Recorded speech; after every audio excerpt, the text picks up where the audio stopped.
Olá galera, aqui quem fala é o professor Richardson e estou trazendo para vocês mais uma videoaula.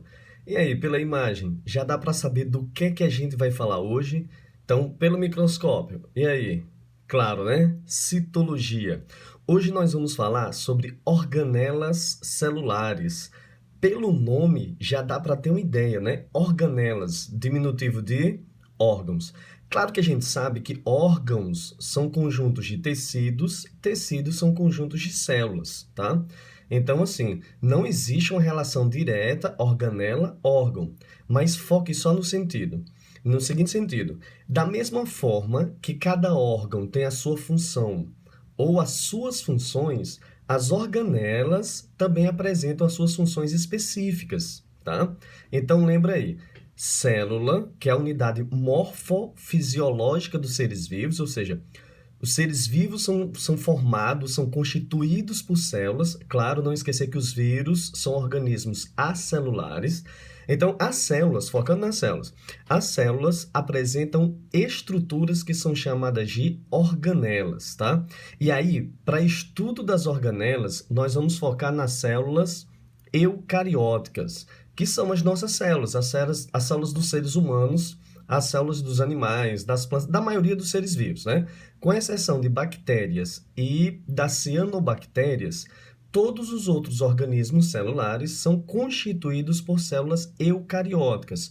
Só para relembrar aqui, as células eucarióticas são muito mais complexas, então vocês percebem aqui, ó, que tem uma complexidade gigantesca comparada às bactérias, né, que são organismos procariotos, né, apresentam células procarióticas.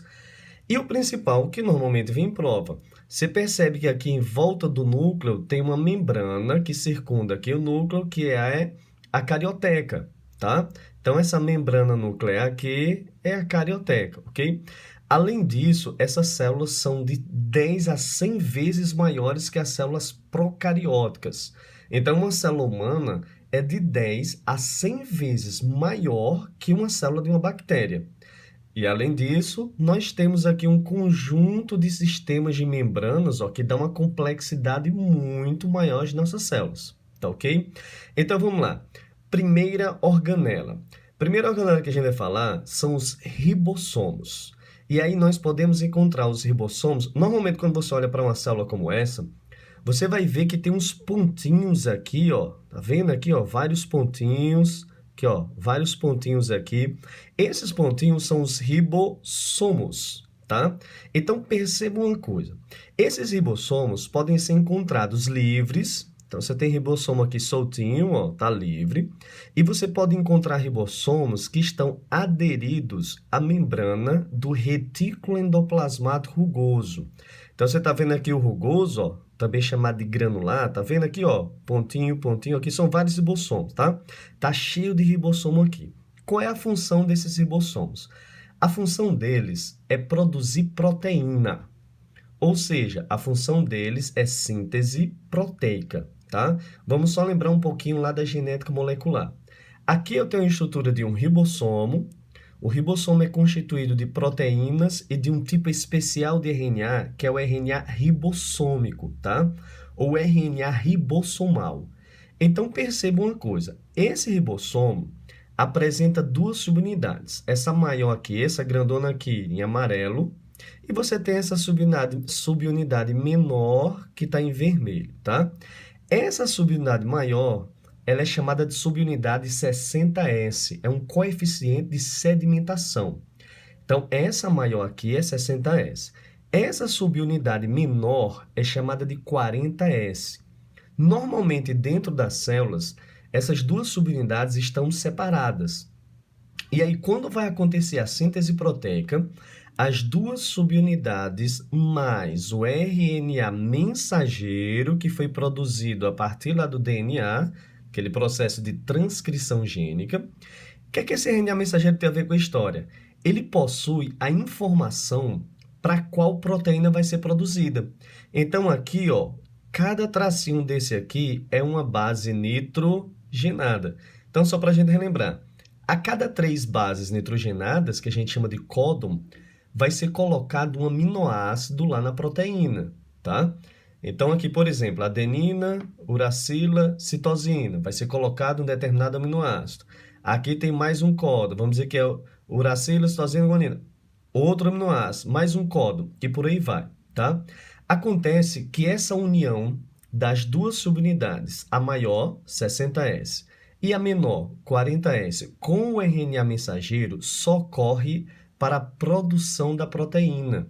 Então, houve a formação, ó, começou aqui a produzir a proteína. À medida que o ribossomo vai lendo o RNA mensageiro, olha o tamanho da proteína aumentando, ó, tá ficando maior. Até que quando terminar de ler esse RNA mensageiro, olha só o que acontece. As duas subunidades, a subunidade 60S e a 40S, se separam e se separam da proteína, tá? E se separam do RNA mensageiro. Então, acabou o processo, essas subunidades vão encontrar outro RNA mensageiro, vai começar a produção de outra proteína, ok? Percebam que nessa imagem, nós temos aqui, ó, como se fossem vários ribossomos. Pode ser um em várias etapas diferentes, ou podemos dizer que são vários ao mesmo tempo. Essa estrutura é chamada de polirribossomo ou polissomo. E isso faz com que, ao mesmo tempo, a gente produza várias proteínas. Então, por exemplo, vamos dizer que esse RNA mensageiro, ele é a informação de um gene para produzir a melanina. Se você estiver muito exposto à radiação solar, isso significa o quê? Que você vai precisar de mais melanina para proteger a sua pele. Então, para produzir melanina mais rapidamente, nós vamos ter em cada RNA mensageiro desse aproximadamente uns 10 ribossomos, tá? Então, você vai ter aí um polirribossomo. No entanto, pessoal, veja só. Se você... antes disso, deixa eu só mostrar aqui, ó.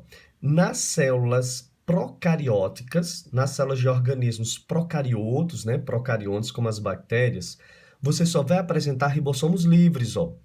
Por quê? Porque essas bactérias não apresentam aquele sistema de endomembranas.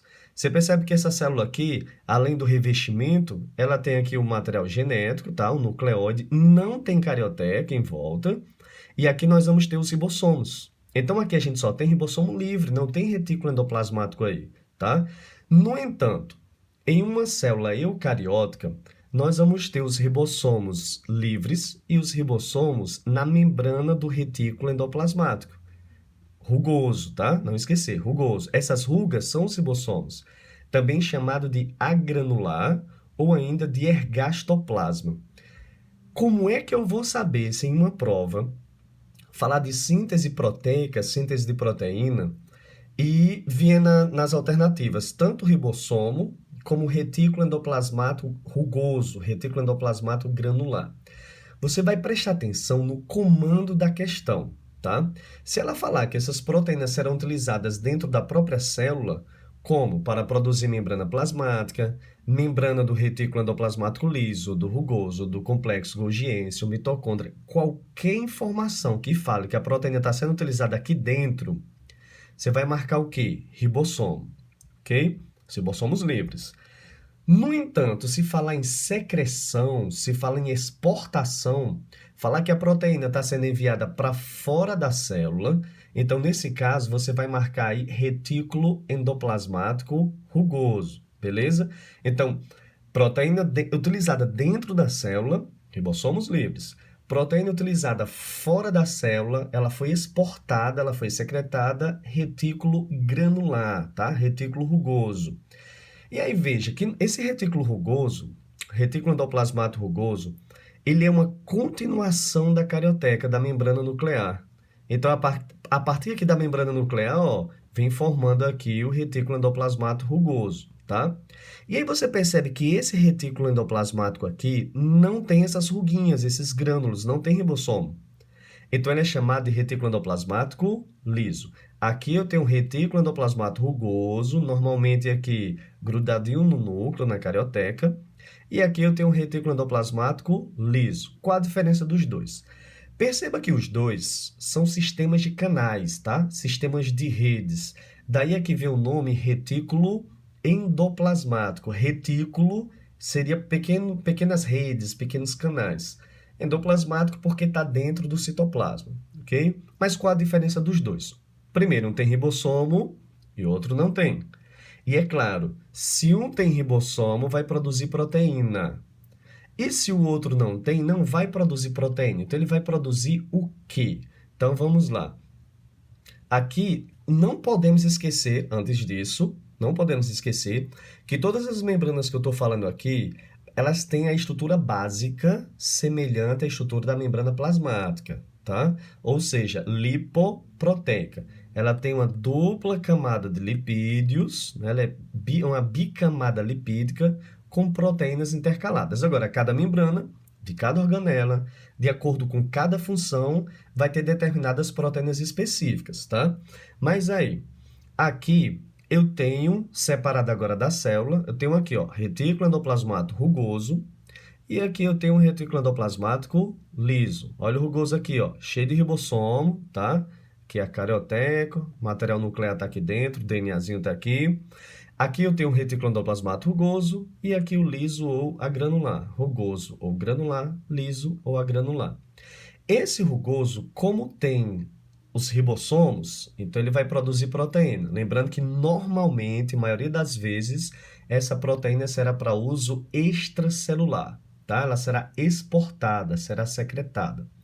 Falo já de um caso em que esse material não vai ser secretado, ok? Depois que esse material é produzido, essa proteína é produzida, assim como alguns carboidratos também são produzidos aqui no retículo endoplasmático rugoso, serão formadas aqui pequenas bolsas, tá? Pequenas vesículas, chamadas vesículas de transporte.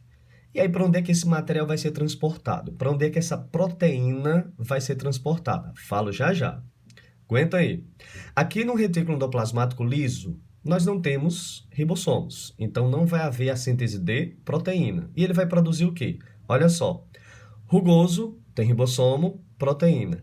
Liso não tem ribossomo. Olha aqui o iniciozinho da palavra, ó. Porque ele vai produzir o quê? Lipídios, tá? A função do retículo endoplasmático liso é a síntese lipídica, é a produção de lipídios. Então, lembra aqui, ó, por que ele é liso? Porque a superfície dele não é granular, porque não tem os ribossomos. Então, você vai aproveitar aqui, ó, o iníciozinho, ó, de lipídios, tá? Ele só faz isso? Não. Ele também participa da produção de carboidratos, tá? Mas aqui vamos focar no seguinte. Pode cair, isso aqui já vi várias questões vestibulares, o retículo endoplasmático liso, além da produção de lipídio, está envolvido com um processo de desintoxicação do organismo. Então, quanto mais substância tóxica, como drogas, tá? Sejam lícitas ou ilícitas, o indivíduo ingerir, de maneira geral, vai haver uma produção maior de retículo endoplasmático liso para que haja essa desintoxicação. Como é que isso acontece? Normalmente, ele tem enzimas que adicionam hidroxilas a essas moléculas tóxicas. Então, aumentando, só lembrando, hidroxila OH, né? Esse grupo hidroxila, oxigênio e hidrogênio, adicionado a essas moléculas tóxicas, faz com que essas moléculas fiquem mais solúveis. E aí fica mais fácil dos nossos rins jogar isso fora através da urina, tá? Além disso, o retículo... um detalhe importante. À medida que o indivíduo vai utilizando essas substâncias tóxicas com frequência, a produção de lipídio aumenta. A quantidade de... Desculpe. A produção de retículo endoplasmático liso aumenta, tá? Isso quer dizer o quê? Que a gente vai aumentando a capacidade de desintoxicar. Então, normalmente, essas substâncias tóxicas, essas drogas, elas vão perdendo efeito.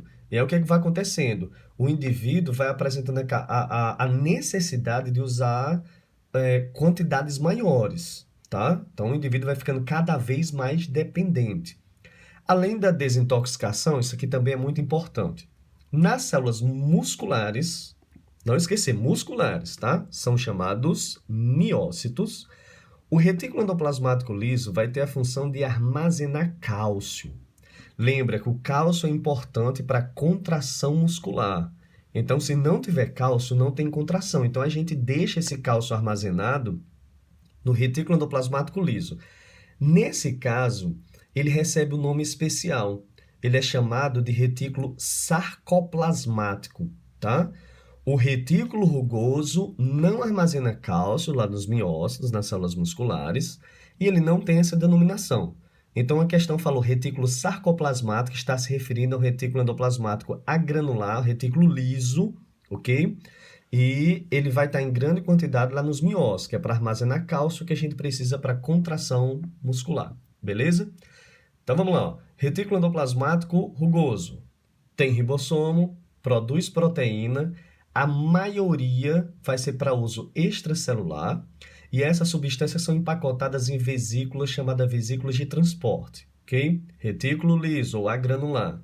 Síntese lipídica age na desintoxicação e lá nos miócitos armazena cálcio, sendo chamado de retículo sarcoplasmático, beleza?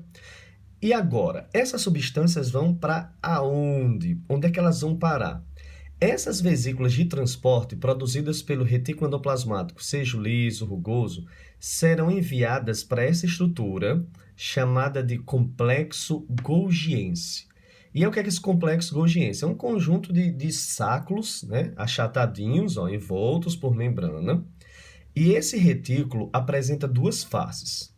A face que vai receber essas vesículas de transporte é a chamada face cis, tá? Quando essas substâncias entram nessas bolsas, nessas cisternas, nessas fossas aqui, nessas cavidades, vai acontecer o primeiro armazenamento, né, nas provas. O retículo endoplasmático, quando envia junto o retículo plasmático rugoso, o retículo endoplasmático liso, quando envio essa substância para o complexo golgiense, inicialmente essas substâncias são armazenadas, não pode esquecer disso, tá? Falou em armazenamento, qualquer analogia comparando a um silo que armazena soja, armazena milho, com a estrutura celular, então você vai lembrar do complexo golgiense, tá? Então, armazenamento, termina de produzir algumas substâncias, tá? Como carboidratos, polissacarídeos, né? Carboidratos complexos. Pode acontecer aqui a modificação de substâncias, combinação lipídio, por exemplo, mistura lipídio com proteína, né? Formando lipoproteínas, carboidratos com proteínas, glicoproteínas. Então, existe aí uma modificação, um acabamento, tá? Um refinamento, uma melhoria dessas substâncias. E aí, essas substâncias são empacotadas, tá? Em vesículas. Olha, as vesículas brotando aqui, ó. Essa membrana aqui é a membrana do próprio complexo golgiense, tá? Ela está brotando aqui, ó. Saiu a vesícula. Essa vesícula vai para onde? A maioria das vezes essa vesícula vai ser secretada, ó. Vesícula secretora, ou seja, ela vai ser enviada para fora da célula. Não confunda, isso é muito importante. Não confunda secreção com excreção, tá? Excreção são substâncias tóxicas que são produzidos no nosso metabolismo, geralmente a gente elimina através da urina, tá? Através da expiração, gás carbônico, então você tem a ureia na urina, gás carbônico na expiração. Então, secreção são substâncias boas, são substâncias benéficas que vão agir no nosso organismo. Por exemplo, os hormônios são liberados através de vesículas de secreção, tá? O muco que protege as vias aéreas também são secretadas através de vesículas secretoras, vesículas de secreção, ok? Então, são substâncias boas. Veja, onde as vesículas são liberadas, face trans. A região onde recebe as vesículas de transição que vieram do retículo endoplasmático, então essa é a face cis, tá? Então, vamos lá. Veja que o complexo golgiense apresenta em muitas funções, né? Não é uma coisa, assim, tem o armazenamento, que é o principal, armazenamento e secreção, mas tem outras funções. Então, vamos lá. Que funções são essas? Vamos relembrar. Armazenamento de substância, né? Recebeu, armazena essa substância. Além disso, síntese de carboidratos complexos, que são os polissacarídeos. Além disso, vai modificar substâncias, né? Fazer aquelas combinações, empacota essas substâncias, mas acontece algo bem especial aqui. Essas substâncias apresentam vários endereços. Cada uma vai para um local, uma vai ser secretada. Tem algumas que vão ser utilizadas dentro da célula, tá? Como no caso dos lisossomos. E aí vai haver aqui uma classificação por parte do complexo golgiense e um endereçamento.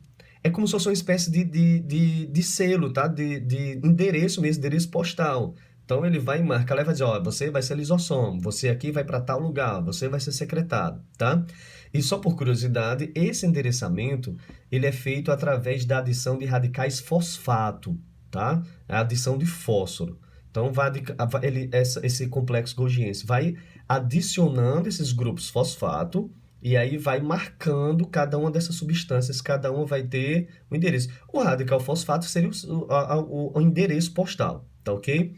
Depois disso, acontece a secreção dessas substâncias, tá? Mas veja,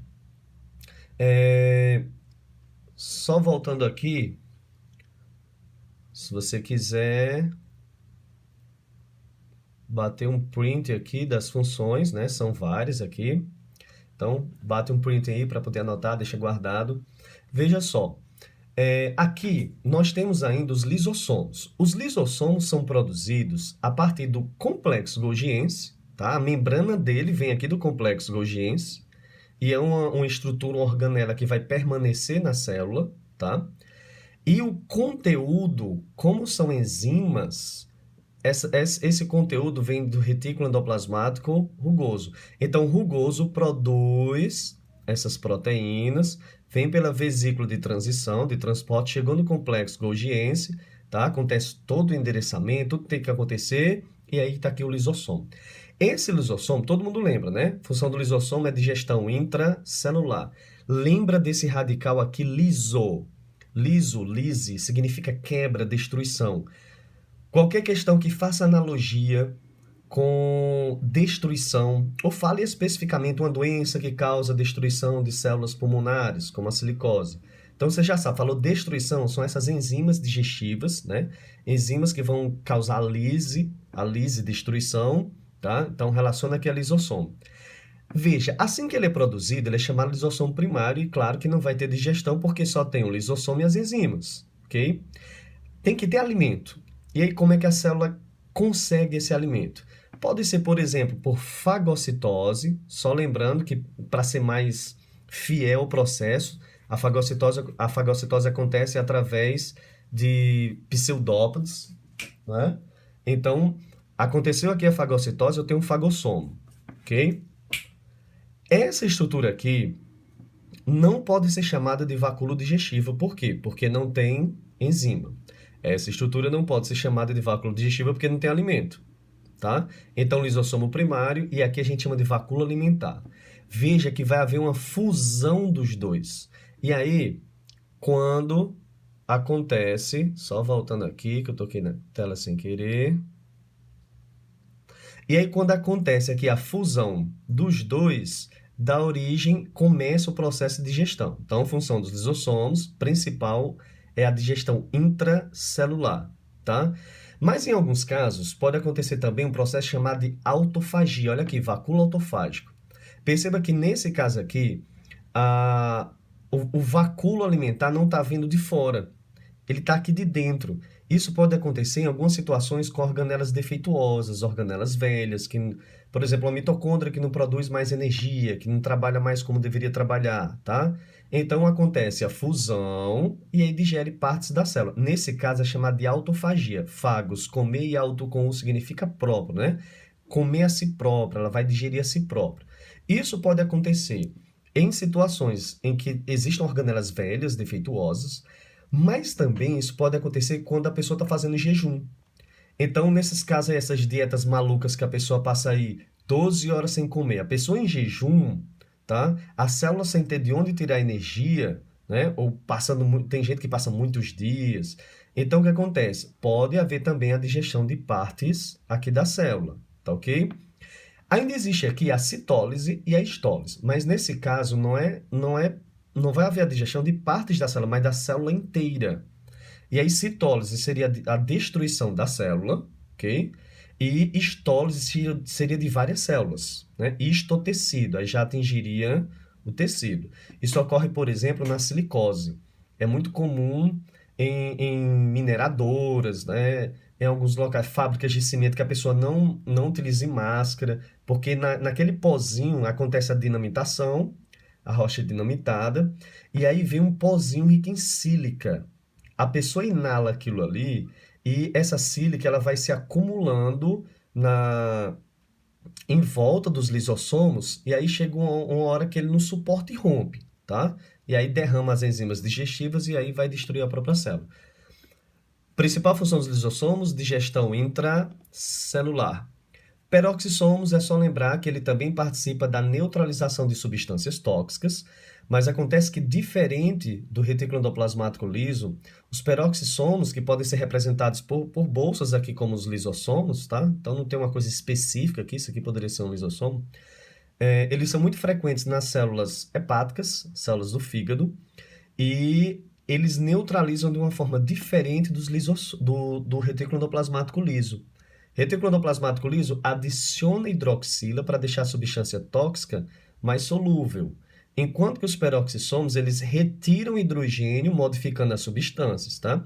Quando eles retiram esse hidrogênio, eles adicionam hidrogênio ao oxigênio. E aí forma H2O2, o peróxido de oxigênio ou água oxigenada, que é tóxica.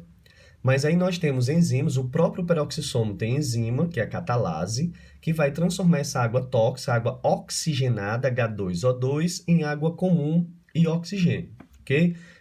Então os peroxissomos também participam do processo de desintoxicação. Mitocôndrias, grosso modo, a gente não está vendo detalhes aqui, então só lembrar, produção de energia através da respiração celular aeróbia, tá? Então são as grandes produtoras de energia das células, né? A matriz energética da célula, ok? Nós temos ainda nas células vegetais, tá? Em células de algas, as células animais não apresentam essa organela aqui, nós temos os cloroplastos. Aqui na imagem nós temos, ó, essas estruturas aqui, ó, dentro da célula são vários cloroplastos, tá? Qual é a função do cloroplasto? A função do cloroplasto, você sabe, né? Realizar fotossíntese. Síntese de moléculas orgânicas através do processo de fotossíntese. Então aqui você tem a estrutura do cloroplasto, você tem os tilacoides, dentro tem a clorofila, né? E aí a clorofila utiliza a energia luminosa para produzir moléculas orgânicas, como por exemplo a glicose. Não esquecer que nós não possuímos cloroplastos, né? Por isso não realizamos fotossíntese.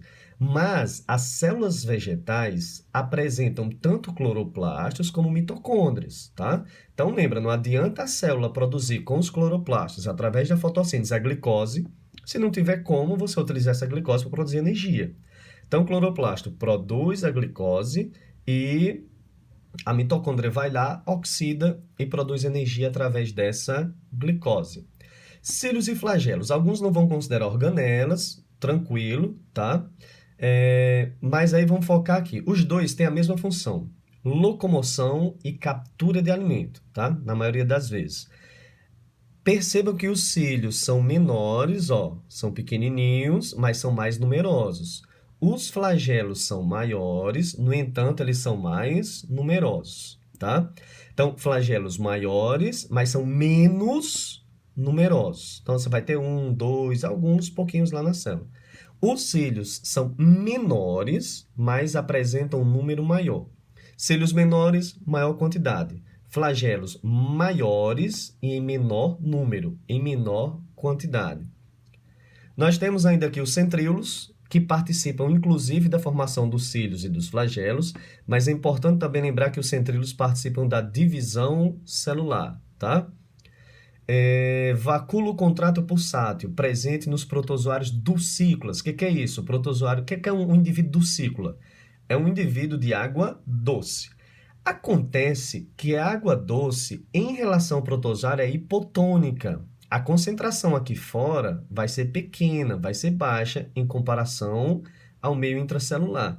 Então, aqui dentro vai ser hipertônico, aqui fora vai ser hipotônico. O que é que vai acontecer? Por osmose, não esqueça, osmose, a água vai entrar no meio intracelular, vai entrar no protozoário. Lembrando que esse processo é passivo e não acontece gasto de energia, tá? A água vai entrando, o volume vai aumentando e se esse protozoário não fizesse nada, ele iria estourar, tá? A membrana ia romper, ele ia morrer. No entanto, esses protozoários apresentam essa estrutura chamada de vacúolo contrátil pulsátil. O nome já está dizendo o que ele faz, ele contrai, ele pulsa. A água é direcionada para dentro desse vacúolo, ok? E aí, quando ele enche, ele pulsa. Expulsa essa água, ele contrai e expulsa essa água. Muita atenção. Essa estrutura, comparada ao nosso organismo, seria equivalente a qual dos nossos órgãos? Preste atenção. Contrátil, pulsado. Vai lá, ele está contraindo, está pulsando. Você lembra de quê? Não. Se você lembrou o coração, não é o coração, tá? Ele é comparado aos nossos rins. Por quê? Porque ele elimina o excesso de água, tá? E muitas vezes substâncias tóxicas também são endereçadas para cá, para dentro do vacúolo contrátil e também serão expulsas. Então, muita atenção. Vacúolo contrátil não tem a mesma função, apesar do nome, contrair e pulsar, não tem a mesma função que o nosso coração, tá? A função aqui é eliminar excesso de água, substâncias tóxicas. Então, ele é comparado aos nossos rins, beleza? Nas células vegetais, nós temos um grande vacúolo, que é o chamado vacúolo de suco celular. E aí a função é armazenamento, mas aí, à medida que ele vai armazenando, tá, a água e outras substâncias, perceba que ele aumenta o volume da célula. Então, a célula, além de ganhar em armazenamento, ela também vai ganhar em volume, tá? Então, as células vegetais aumentam muito, sem tanto gasto de energia, né? Basicamente água aqui dentro, não precisa produzir proteína, carboidrato, não precisa gastar energia para isso. Então, ela aumenta muito o volume sem gastar tanta energia assim, tá? Principal função do vacúolo de suco celular, armazenamento. Aqui eu tenho um resumão, tá? De tudo que eu falei. Então vamos lá, bate um print aí, guarda esse material antes do Enem você dar uma revisadazinha, tá? Então, as organelas celulares, a grande maioria das organelas, estruturas celulares e a função aqui do lado, beleza? Olha só, muita gente me pergunta lá nos stories do Instagram, no direct e tal, me pergunta a respeito de bibliografia, quais são os livros que eu uso, quais são os livros que eu utilizo para estudar, né, para preparar a aula. E dentre esses que tem aqui, eu vou chamar atenção para esse, ó. Biologia de Campbell, tá? Da ArtMed 2015. Esse livro aqui é biologia geral, então você vai encontrar toda a biologia nele. E em relação ao custo-benefício, vale muito a pena. Porque tem coleções aí de ensino médio que você, para comprar a coleção nova, você vai comprar aí por mais de R$ 500, 500, R$ 600, tá? Os 3 volumes. Então, o que eu tenho aqui, eu comprei faz pouco tempo, foi R$ 215, com frete grátis, tá? Fazendo propaganda foi pela Amazon. Então, é um livro que vale muito a pena, muito bom mesmo. E é um livro que você também usa na graduação, tá? Porque ele vai além. Claro, para quem está estudando por Enem, né? Você vai até um certo ponto, você já tem uma base aí, ok? Para quem é de Mossoró e região, propagandazinha do meu isolado, quem tiver interesse, tá? Só falar aqui nos comentários. Pessoal, espero que tenha ajudado. Então, para o Enem é isso, não precisa aprofundar muito, tá? De maneira geral, é você saber as organelas e as funções. Para quem não segue ainda no Instagram, segue lá, @biorichard. Tem a fanpage também no Facebook, tá? Tô sempre postando dica nas 2 páginas lá. Para mais informações, para contatos, e-mail profbiorichard@gmail.com. Galera, espero que tenha ajudado. Um grande abraço e até mais!